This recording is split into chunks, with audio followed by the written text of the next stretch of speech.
There's a lot to get through domestically and, of course, internationally. That exchange in the Oval Office. I've been in there. This bloke has too. Joining me now, Sky News contributor Chris Uhlmann. OK, you and I have the rare privilege of having been in that room. I've seen amongst leaders some terse words behind closed doors with the media out.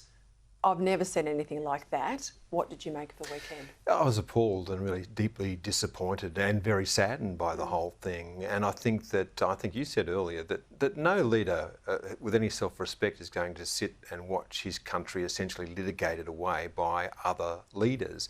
I thought it was actually J.D. Vance who was spoiling for a fight in there. I thought that Trump initially was, behaving reasonably well, and then it was Vance and Zelensky that began to arc up, and it was really over the nature of what had happened in the history of the relationship or the war between Ukraine and Russia. And there's not a shadow of a doubt that Russia invaded Ukraine. I've been to Ukraine and I've seen the Russian tanks by the side of the road 15 kilometres from Kyiv, so I don't think I have any doubt at all over who started this fight. And the fight started in 2014.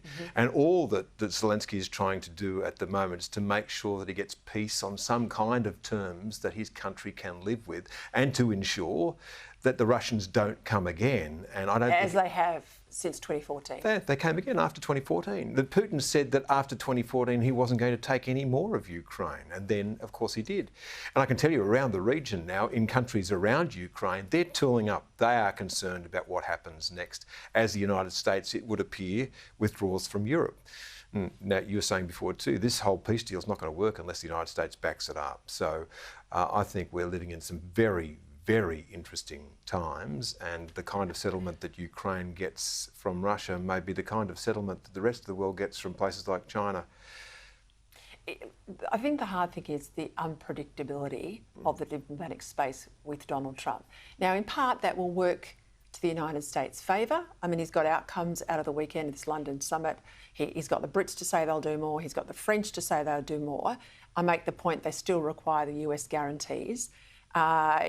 I think, Vance is playing to an American crowd very much. What price are we going to extract for American military heft? I get that. That's clear in the campaign. This straddles two administrations. There were claims in the room at the Oval Office that Zelensky had been too close to the Biden administration, that he was out there campaigning for the Democrats. So there's a lot of bad blood there. And I also fear, for too long, everyone's criticised the United States. We've demanded they get on the world stage. We've demanded them be the policeman for the democratic West, and that it doesn't matter what they do, Afghanistan, Iraq, the world comes down on them, the elites do at least, like a ton of bricks. So they're weary of the world's fights.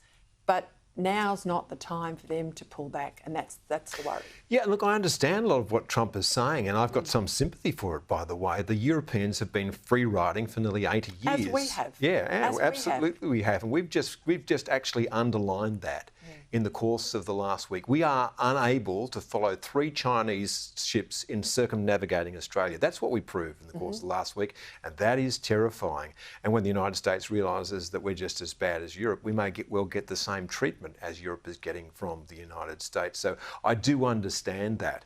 But I do also believe that in the settlement that is going to come with Putin, and there must be a diplomatic settlement, it can't be giving up everything at the start. And what it seems at the start is the negotiating position is really quite weak.